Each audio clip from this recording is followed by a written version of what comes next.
Hi, Miss Cassie here from the Orange Beach Public Library for our bedtime story time. This is our quick story time where we sing a couple songs and read a story. So let's get started. Let's sing our first song. It goes like this. Hello, hello, hello, and how are you? I'm fine, and I hope that you are too. Hello, hello, hello, and how are you? I'm fine, and I hope that you are too. Very good. All right, so the story we have to read tonight is actually nonfiction. It is a true story. That's what nonfiction means. So it is still a picture book, but it is a true story. And one thing I love are picture book biographies. So they are biographies, which is the story about a real person written like a picture book. I think they are so great and I love them so much. And I have a lot at the library. If you ever have any questions about some, that's a good, I can point you towards some good ones. Or, it's really good for little ones to get them start reading nonfiction. It's an easy way to get them to start learning history, things like that. So, the story we have today is called The Voice That Won the Vote: How One Woman's Words Made History by Alyssa Boxer and illustrated by Vivian Mildenberger. Because this 2020 is 100 years that women have been able to vote in America. So let's see what happens in this story. All right. A vote is a voice. This is what I believe in. This is what I stand for. This is what matters to me. This is who I am. This is who I choose to lead my town, my state, my country. In 1920, women were still denied that voice. For nearly 75 years, they had organized meetings, marched in parades, carried signs, and made speeches demanding the right to vote. Say yes to suffrage, they shouted. They wore yellow roses. Yellow means yes. But they were silenced. Other voices drowned them out. Troublemakers, uncivilized. Female voters will surely cause chaos. Women with a voice in politics? Nonsense. The only vote a woman needs is the vote to choose her husband. Ooh. But nestled in a valley on a farm in East Tennessee, one woman was determined to have a voice and a vote.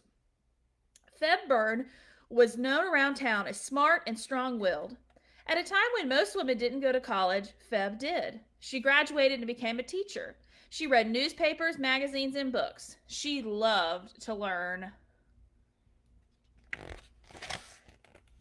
Feb Byrne was especially fascinated by laws and the people who made them.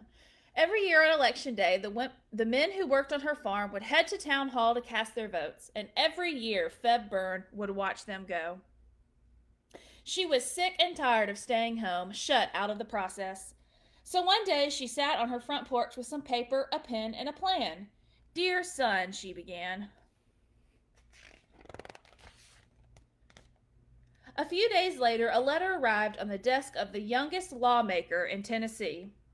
His name was Harry Byrne, and on that hot August day, he watched the state capitol fill up with reporters, photographers, and people from all over the country who had come to witness history. America was on the verge of change. 35 states wanted women to vote, but the country needed 36 to make it law. It all came down to Tennessee, the last state left to vote. If lawmakers in Tennessee said yes, women across the nation would finally be allowed to cast their ballots. If Tennessee lawmakers said no, well, things would be exactly the same. It was a tie. They would have to vote again. Harry Byrne was ready to stand firm for what he believed in. He had voted against women's suffrage in the first round. He knew that most of the people who had elected him hated the idea of women voting. Many of those people were in the audience. They knew they could count on Harry Byrne. After all, the proof was right there on his jacket, a red rose, the symbol of keeping women in the home and out of the voting booth. The state capitol was filled with more red roses than yellow that day, and everyone knew that they meant someone would break the tie with a no. It was time to vote again. Someone did indeed break the tie. Harry Byrne. Yes, he said.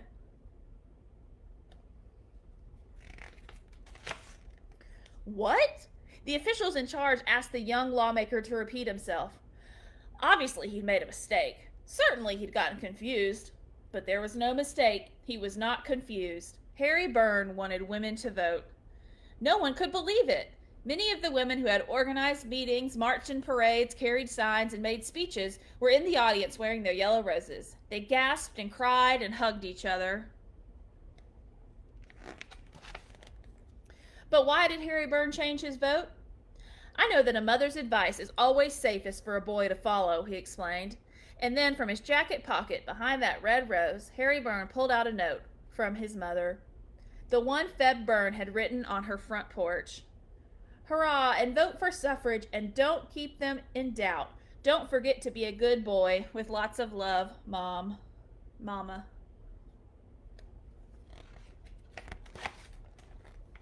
The people who had elected Harry Byrne were shocked and furious. A grown man listening to his mother? We'll show him, they thought. We will not vote for Harry Byrne in the next election. Byrne ruined in politics, declared the headlines. Harry Byrne understood. He knew that by giving women the right to vote, he was giving up his seat in the Tennessee House of Representatives. The people in his district just weren't ready for a leader who wanted women to vote. He told newspaper reporters, I am happy simply because I followed my conscience. It kept telling me women are people, and voting, he knew, should be the right of all people. He thought again of his mother. So I made the choice, he said, explaining that standing up for what he believed in was more important than winning the next election. It took courage, and courage has a way of making things right. Election day came. When the campaigns were over and the votes were counted, the new state representative was announced. Harry Byrne. He kept his seat in Tennessee legislature, kept standing up for equal rights. And no one was prouder than the woman who, without speaking a word, gave all women a vote. And that's the real picture of her, of Feb.